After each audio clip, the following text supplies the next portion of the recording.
क्षेत्र श्री कृष्ण घोष जी भारी संख्या में कटवा विधानसभा क्षेत्र से उपस्थित मेरे सभी बहनों और भाइयों, चैतन्य महाप्रभु की वैष्णव गौड़पादीय परंपरा से जुड़ी हुई उनकी दीक्षा भूमि कटवा की इस पावन धरा को, जहां पर चैतन्य महाप्रभु के प्रमुख शिष्य सनातन गोस्वामी गौड़ीय वैष्णववाद के महत्वपूर्ण ग्रंथकार ने संन्यास ग्रहण किया था, ऐसी पावन धरा को मैं कोटि कोटि नमन करते हुए आप सभी का मैं अभिनंदन करता हूं। बहनों और भाइयों, यहां की खेपा काली मंदिर, गिद्धेश्वर शिव मंदिर, इच्छाई घोष का मंदिर और गोपेश्वर शिव मंदिर, नवा कैलाश मंदिर जैसे 108 से अधिक देव मंदिरों के लिए हमारा कटवा जाना जाता है। और इसीलिए यहां पर चैतन्य महाप्रभु ने अपना संन्यास ग्रहण करने का कार्य भी किया था। यानी भारत की विरासत की, आध्यात्मिक विरासत की एक पावन धरा, और आप सब इस पावन धरा के साथ जुड़े हैं। इसके लिए आप सभी का मैं अभिनंदन करता हूं। आप सभी को मैं हृदय से अपनी शुभकामनाएं देता हूं। बहनों और भाइयों, जब हम बंगाल की बात करते हैं तो भारत के गौरव की भूमि के रूप में बंगाल जाना जाता है। यह माटी त्याग और बलिदान की माटी है। यह माटी साहस और स्वाभिमान की माटी है। भारत के अध्यात्म और भारत की देशभक्ति की माटी है। कला और साहित्य की पावन धरा है। बंगाल के बारे में कहा जाता है कि भारत के विरासत की, आध्यात्मिक और कला साहित्य की, संस्कृति की पावन धरा के रूप में बंगाल ने भारत को एक नेतृत्व दिया, महत्वपूर्ण नेतृत्व दिया। इस पावन धरा में, जिस पावन धरा से खुदीराम बोस देश की आजादी के लिए हंसते हंसते फांसी के फंदे को चूमे थे, बंगाल की धरा वही धरा है। बहनों और भाइयों, जिस बंगाल की धरा से देश की आजादी का प्रथम स्वातंत्र समर की चिंगारी निकली थी, वह बैरकपुर भी बंगाल में है। ये बंगाल की धरा जिसने क्रांतिकारी थे, स्वतंत्रता संग्राम सेनानी थे, आध्यात्मिक विभूतियों को दिया, और जिस पावन धरा ने एक से एक बढ़कर के वैज्ञानिक और शिक्षाविद भारत को दिए। याद करिए, स्वतंत्र भारत को राष्ट्रगान और राष्ट्रगीत देने वाली पावन धरा बंगाल की ही धरा है। जो बंगाल भारत को पहचान दी है। बहनों और भाइयों, जो बंगाल कभी भारत की कल्चरल कैपिटल के रूप में जानी जाती थी, जो नवलद्वीप भारत का नॉलेज सिटी के रूप में जाना जाता था, जो बंगाल कभी भारत की इकोनॉमी का ग्रोथ इंजन था, आज वो बंगाल अपनी पहचान के लिए मोहताज है। आज उस बंगाल में उद्योग धंधे बंद हो रहे हैं, किसानों को उनकी उपज का अच्छा दाम नहीं मिल रहा है, नौजवान को नौकरी नहीं मिल रही है, सरकारी कर्मचारियों को भरपूर वेतन नहीं मिल पाता है, गुंडागिर्दी चरम पर है। बंगाल को पहले कांग्रेस ने, फिर कम्युनिस्टों ने और पिछले 15 वर्षों से टीएमसी के द्वारा लूटा जा रहा है। मोदी जी के द्वारा जो पैसा दिल्ली से भेजा जाता है, टीएमसी के गुंडे उस पैसे को चट कर जाते हैं। बंगाल के विकास में पैसा नहीं लगता है। और इसीलिए मैं आज आप सबका आह्वान करने के लिए आया हूं, आपका आह्वान करने के लिए आया हूं।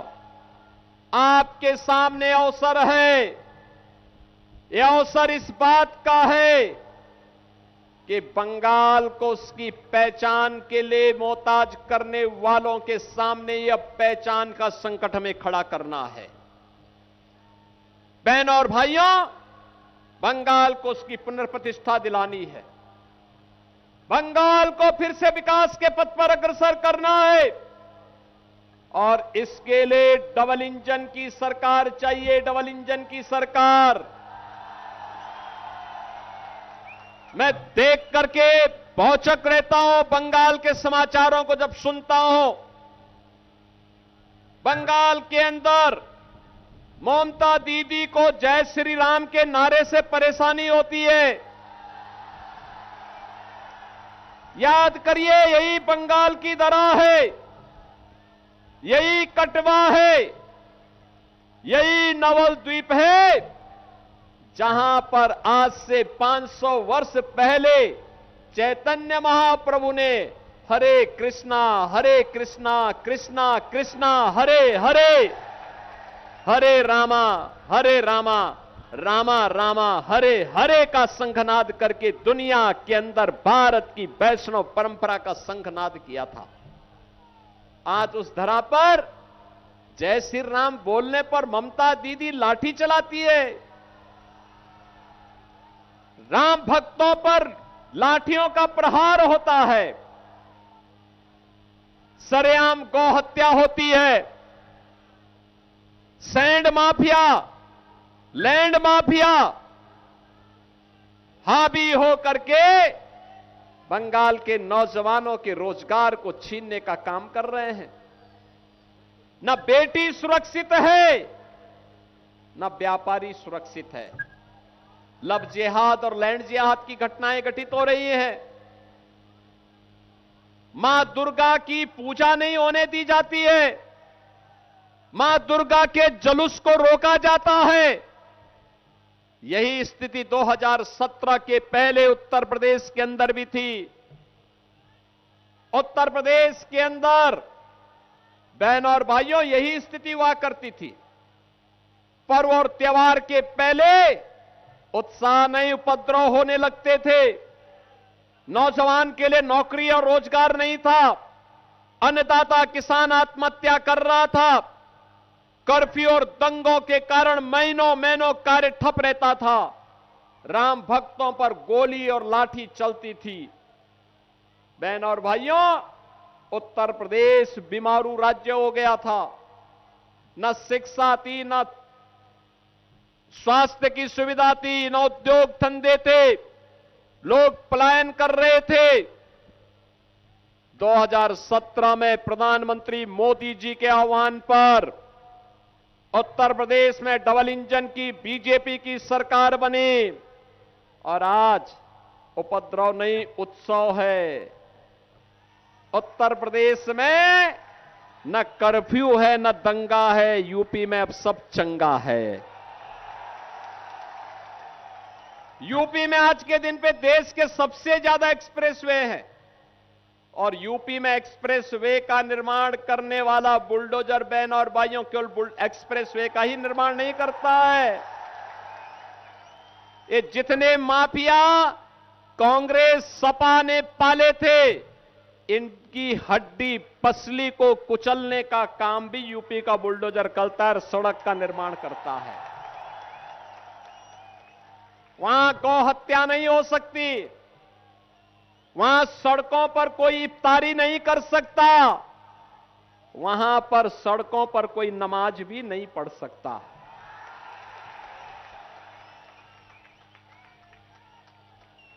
वहां पर किसी मस्जिद से आवाज नहीं आती है। और काशी में आप जाएंगे ना, एक नई काशी नजर आएगी, भव्य काशी नजर आएगी, नूतन काशी नजर आएगी।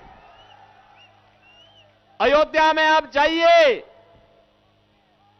जिस अयोध्या में राम मंदिर का विरोध कांग्रेस करती थी, टीएमसी करती थी, कम्युनिस्ट करते थे, समाजवादी पार्टी करती थी, डबल इंजन की सरकार आई, आसमान की ऊंचाइयों को छूता हुआ भगवान राम का भव्य मंदिर का निर्माण हो गया है। अब उत्तर प्रदेश में नौजवान के लिए रोजगार और नौकरी है। 9 लाख नौजवानों को सरकारी नौकरी दी है हम लोगों ने। उनमें से 2 लाख नौजवानों को, 2 जवान केवल बेटियों को नौकरी मिली है। 60 लाख नौजवानों को बड़े उद्योगों में और 3 करोड़ से अधिक नौजवानों के लिए यूपी के एमएसएमई यूनिट में नौकरी मिली है। बंगाल में टीएमसी के शासन में 30 लाख नौजवान बेरोजगार हुआ है, उद्योग बंद हुए हैं, क्योंकि टीएमसी का मतलब है terror, mafia Raj and corruption. भय के साए में, टेरर के साए में उद्योग धंधे नहीं लगते, विकास नहीं होता। माफिया राज में विकास नहीं होता। जहां करप्शन होगा वहां उद्योग नहीं लगते हैं। और इसीलिए टीएमसी मुक्त बंगाल, इस भाव के साथ 23 अप्रैल को बंगाल के अंदर पहले चरण का मतदान हुआ है। बंगाल के अंदर रिकॉर्ड तोड़ मतदाताओं ने मतदान में भाग लिया। 152 विधानसभाओं में चुनाव, और रुझान बताते हैं 4 मई को जब ईवीएम खुलेंगे तो कमल ही कमल हर जगह खिलता हुआ दिखाई देगा। डबल इंजन सरकार बनेगी तो टीएमसी के गुंडों को सिर छुपाने के लिए जगह नहीं मिलेगी। और मैं तो देख रहा था कि कल टीएमसी के बहुत सारे गुंडे अभी से अपने लिए काम धंधे की तलाश कर रहे हैं। कोई सोच रहा है कहां मैं पंचर की दुकान बनाऊं, और कोई अपना झाड़ू लेकर के अब बंगाल की सड़कों पर झाड़ू लगाते हुए दिखा करके अपनी जान बचाने के लिए फिरते फिरते रहेंगे। आपने देखा होगा इनकी गुंडागिर्दी को, कैसे इन्होंने बीजेपी के नेता श्री शुभेंदु अधिकारी पर हमला करने का दुस्साहस किया। बहनों और भाइयों, मैं तो अभिनंदन करता हूं आपका।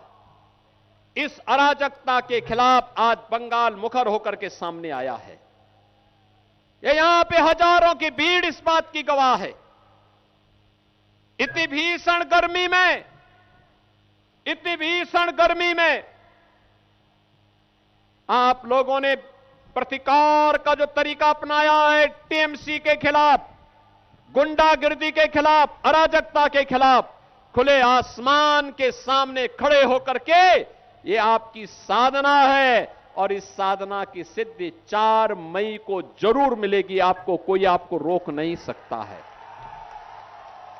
और इसीलिए मैं आज आपके पास आया हूं आपसे कहने के लिए, अब बंगाल में मोदी जी के द्वारा भेजे जाने वाले पैसे का बंगाल के विकास में ही वह खर्च होगा, कोई कटमनी उससे लेने का साहस नहीं कर पाएगा।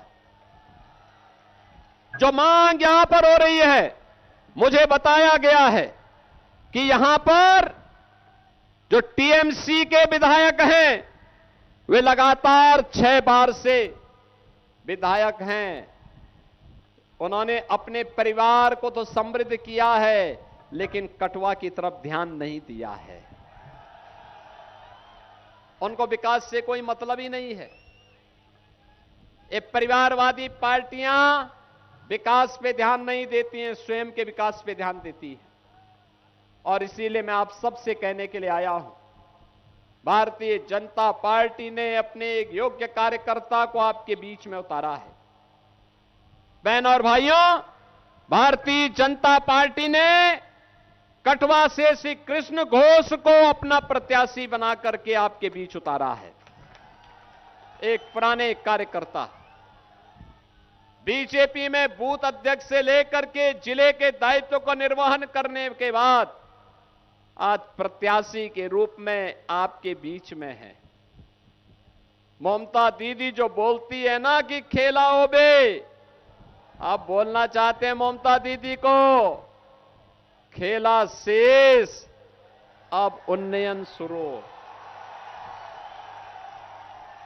बंगाल में खेल शेष हो गया है, समाप्त।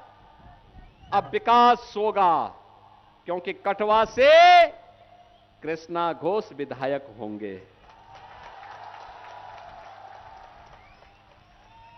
कृष्णा घोष के विधायक होने का मतलब सैंड माफिया पूरी तरह मिट्टी में मिल जाएगा। कृष्णा घोष के विधायक होने का मतलब आने वाले समय में कोई बूथ कैप्चरिंग नहीं कर पाएगा, व्यापारियों से कटमनी और विकास के, गरीब के विकास के लिए आने वाले पैसे में कोई कटमनी लेने का दुस्साहस नहीं कर पाएगा। कृष्णा घोष के विधायक होने का मतलब रेलवे ब्रिज बन जाएगा, भागीरथी पर नए पुल का निर्माण भी हो जाएगा।